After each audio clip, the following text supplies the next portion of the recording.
নমস্কার বন্ধুরা, শুভ সকাল। তো তোমরা সবাই কেমন আছো? আশা করছি সকলে ভালো আছো আর আমি অনেক ভালো আছি তোমাদের আশীর্বাদে। আজকে একটা নতুন রকমের ব্লগ ভিডিও নিয়ে চলে এসেছি তোমাদের কাছে, তো স্কিপ না করে পুরো ভিডিওটা দেখবে। আর সবার আগে বলছি হ্যাপি নিউ ইয়ার। আজকে বছরের প্রথম দিন, 1 জানুয়ারি, আজকে 1 তারিখ। তো আমার ইউটিউবের যত পরিবার আছে সবাই ভালোভাবে আজকে 1 জানুয়ারি কাটাও। জানি না এই ভিডিওটা কবে আমি পোস্ট করব, কিন্তু 1 জানুয়ারির দিন এই ভিডিওটা করছি। তো আরেকটা গুড নিউজ আছে, গত বছরটা যেতে যেতে 31শে ডিসেম্বর আমার ভাইপো হয়েছে। উম, কি বলবো, অতিরিক্ত এক্সাইটেড হয়ে যাচ্ছি, কি বলবো বুঝতে পারছি না। তো গতকাল রাত্রে আমার ভাইপো হয়েছে আর আমি এখন রেডি হয়ে নিয়েছি, সব কিছু গোছগাছ করা হয়ে গেছে। তো এখনও আর কি নার্সিংহোমে আছে, ছুটি তো হয়নি, 1 দিন থাকবে। তো এই জন্য আমরা এখন ডাল্লাতে যাচ্ছি, মানে আমি আর শুনাই, তোমাদের দাদাভাই তো চলে গেছে। তো পুরো রেডি হয়ে নিয়েছি, টোটোকে ফোন করেছি, টোটো দাল্লা থেকেই আসছে। তো এই জন্য আমরা ওয়েট করছি, টোটো আসলে একদম বেরিয়ে পড়বো। এই যে ব্যাগ ট্যাগ গোছানো পুরো কমপ্লিট। যাচ্ছি ভাইপো দেখতে, মানে ডাল্লাতে যাচ্ছি, ডাল্লাতে তো নেই ও, দেখি যদি সম্ভব হয় তাহলে আগামীকাল মালদাতে যাব, আর না হলে তো ভাইপো বাড়ি আসলে বাড়িতেই দেখবো। আর এই যে সোনাই একটু মুড়ি খেয়ে নিচ্ছে। তো চলো, আবার পরে কথা হচ্ছে। বন্ধুরা, সব কিছু তোমাদের আগের থেকেই দেখলাম, গোছগাছ করা হয়ে গেছিলো। তো তারপরে টোটো ডেকে নিয়েছি আর টোটো চলে এসেছে। বাড়িতে গাড়ি আছে জানো তো, কিন্তু নিতে আসার মতন কেউ বাড়িতে নেই। তো এই কারণে আমাকে টোটোই ডাকতে হলো। তো টোটোতে করে চলে যাচ্ছি আর বেরিয়ে পড়েছি। যেতে যেতে এত সুন্দর একটা ভিউজ দেখলাম, সেটা তোমাদের সঙ্গে শেয়ার না করে পারলাম না।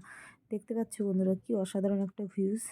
সর্ষে ফুলগুলো ফুটে গেছে একদম, এতটা ভালো লাগছে দেখতে। তো তারপরে এই যে বাড়িতে পৌঁছেও গেছি। তো বন্ধুরা, বাড়িতে এসে স্নান ধানও করে নিয়েছি, আর সোনাই স্নান করতে গেছে, ও এখনো বেরোয়নি। আর বাড়িতে শুধু দিকাই আছে, বাবা তো জমিতে চলে গেছে, দাদাও চলে গেছে বৌদির কাছে। তো বাড়িতে দিকা একা আছে আর আমি আসলাম, আর এসে দেখলাম ফ্রিজে বেশ কয়েকটা প্যাকেট রয়েছে। তো আমি এই যে একটা বের করে নিয়েছি, তো আমি এখন খাবো। অলরেডি একটা ডিম ছিল, ডিমও খেয়ে নিয়েছি, আর ভাত খাবো আর কি। এখন প্রচুর খিদে পেয়ে গেছে, কিন্তু সোনাক্ষী বেরোচ্ছে না বলে ভাত খেতে বসতে পারছি না।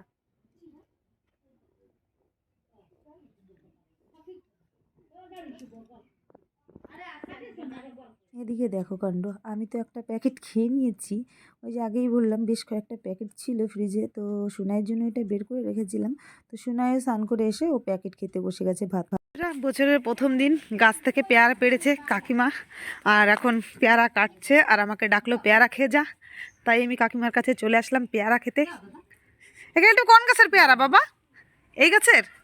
তো এই গাছটার পেয়ারা এই যে বেশ কয়েকটা ধরেও আছে, দেখতে পাচ্ছ। অন সিজনের পেয়ারা কয়েকটা বেঁধেও রেখেছে, কারণ বাড়ি প্রচুর বাচ্চা কাচ্চা, একটু সাদা হলেই পেড়ে খেয়ে নেয়। দেখতে পাচ্ছ খুব সুন্দরই ধরে আছে, আর এই যে কাকিমা কেটেছে। তা আমি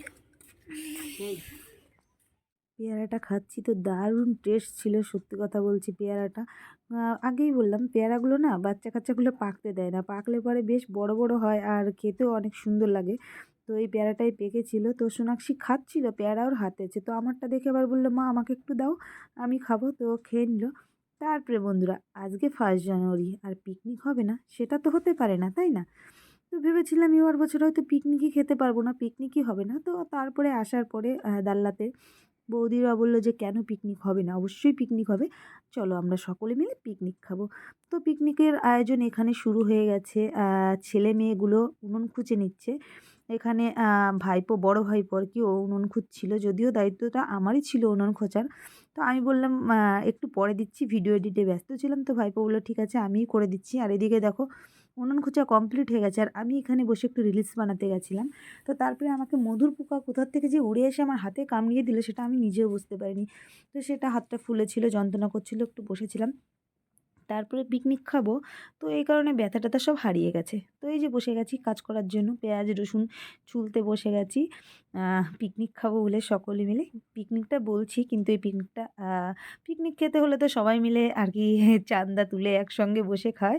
তো আমাদের এই পিকনিকটা সেরকম হচ্ছে না। তো আমার নোয়া কাকার বড় ছেলেই আমাদের সকলকে খাওয়াচ্ছে 1 জানুয়ারির দিন। তো আমরা সবাই মিলে আর কি পিকনিকের মতন করে খাচ্ছি। তো কিছু মাংস আনা ছিল আগে থেকেই, তো তারপরে আবার মনে হচ্ছিল যে একটু কম হয়ে যাবে, এই কারণে আরও মাংস নিয়ে এসেছে। তো এখানে 5.5 কিলোর মতন পোলট্রি ছিল। 2 কিলোর মতন খাসির মাংস ছিল। তো সেই সমস্ত জিনিসগুলো নিয়ে আমি বসে পড়লাম পরিষ্কার পরিচ্ছন্ন করার জন্য। বাড়িতে একটু লোকজনও কম ছিল কাজের। তো তারপরে বৌদি বাপের বাড়ি ছিল, আর কেন ছিল সেটা তোমাদের পরে বলছি। তো বৌদি আসার পরেই মেজ বৌদি রান্না বসিয়ে দিয়েছে। আর আমি তো ওদিকে মাংস-টাংস পরিষ্কার পরিচ্ছন্ন করছিলাম। তো এই কারণে বৌদি আসার সঙ্গে সঙ্গেই বললাম যে, "বৌদি বেশ খানিকটা রাত হয়ে গেছে। তুমি আর লেট করো না। তুমি রান্না বসিয়ে দাও।" তো বৌদি ওই কারণে রান্না বসিয়ে দিয়েছে। আর আইটেম আরও বেশ কিছু করতে চেয়েছিল। তো আমিই বারণ করলাম, "রাত অনেক হয়ে গেছে, শুধু ডাল আর মাংস করো, এটা দিয়েই খাওয়া-দাওয়া হয়ে যাবে।" যেহেতু ঠান্ডার দিন আর মাংস হলেই মনে হয় হয়ে যাবে সব কিছু, আর কিছু না হলেও চলবে। তো এই যে চিকেনগুলো আমি ধুতে চলে এসেছি আর খুব ভালো করে ধুয়ে জলটা না প্রচুর ঠান্ডা ছিল। তো বৌদি আবার বলল এখানে যে, "তোর ওইভাবে ওই জল দিয়ে ধুতে হবে না, আমি মোটর চালিয়ে দিচ্ছি।" তারপরে ঠান্ডা জল দিয়ে আর ধুলাম না, গরম জল চালিয়ে দিল। তো চিকেনগুলো আমি ধুয়ে নিয়ে চলে এসেছি আর এদিকে বৌদি ডাল বসিয়ে দিয়েছে। আর এখানে কাকলি বৌদি এসে আলু কেটে নিচ্ছে। আর চিকেনে একটু আলু না দিলে ভালো লাগে না, তাই না? আমার মনে হয়। সেটা আমি আগে পরে অনেকবারই বলেছি। তো তারপরে সব ছেলেমেয়েরা এখানে বসে আছে আর আমার প্রচুর খিদে পেয়ে গেছে। তো আমি এবার কী করলাম, কিছু মুড়ি মাখিয়ে নিয়েছি। সবাই মিলে খাবো, আমি একা না কিন্তু। তো রান্না করতে, করতে একটু রাত হয়ে যাবে। ওই কারণে আর কি খিদে পেয়ে গেছিলো আর ওই ৭টার মতন বেজে গেছে। তো ভাবলাম একটু মুড়ি মেখে নিই। তো বৌদিও বলছিল মুড়ি মেখে নে, মুড়ি খাবো। তো তারপরে আমাদের ডাল রান্না কমপ্লিট হয়ে গেছে। আর বৌদি এই যে এখন চিকেনটাকে রান্না করবে। তো সব মশলাগুলো দিয়ে খুব সুন্দর করে চিকেনটাকে মাখিয়ে নিয়েছে। আর বৌদি কেন বাড়িতে ছিল না, বাপের বাড়ি ছিল, সেটা তোমাদের বলছি। বৌদির বাপের বাড়িও 1 জানুয়ারি উপলক্ষে একটা অনুষ্ঠান ছিল। সেখানেও বৌদি গোটা দিন ধরে রান্নাবান্না করেছে। তো তারপরে যখন আবার বাড়ির কথা বলেছি যে, "তুমি আসো, বৌদির বাপের বাড়ি যেহেতু কাছেই, আসো, তোমাকে না হলে হবে না। আমরা পেরে উঠছি না আর কি কাজবাজগুলো।" তো সত্যি কথা বলতে ও সঙ্গে সঙ্গেই চলে এসেছে। এসে আবার দেখো একবারের জন্যও না বলেনি, ও এসে রান্না করতে বসে গেছে।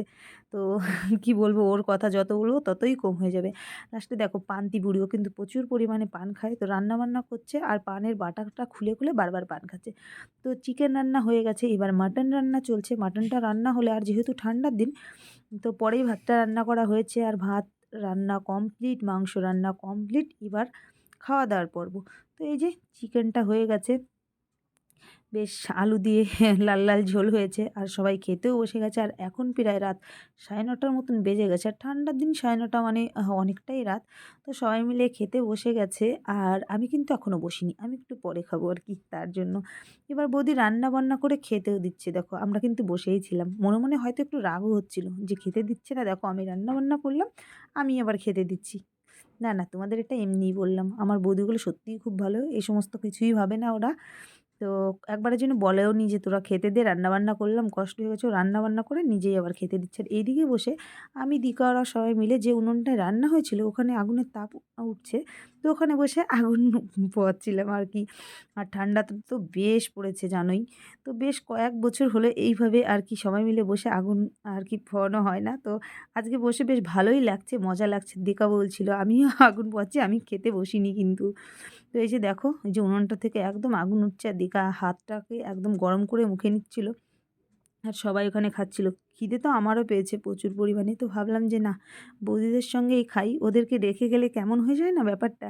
ওরা কাজবাজ করছে বেচারারা, আর খেয়ে দেয়ে যদি আগে, আগে চলে যাই, তাহলে খারাপ দেখায়। যদিও কাজবাজ করছি না, বসে, বসে দেখছিলাম। ওরাই কাজবাজগুলো করছিল। আর আমার বৌদিরা ওইগুলো নিয়ে কিছু মাইন্ডেও নেয় না। ওদের সম্পর্কে যত বলি ততই কম হয়ে যায়। ওরা সত্যিই খুব ভালো। তো ফাইনালি আমিও খেতে বসে গেছি। ডালটা অসাধারণ রান্না হয়েছিল। আমি তো শুধু ডাল দিয়েই ভাত খেয়েছিলাম বলতে গেলে। ভিডিওটা এখানেই শেষ করছি।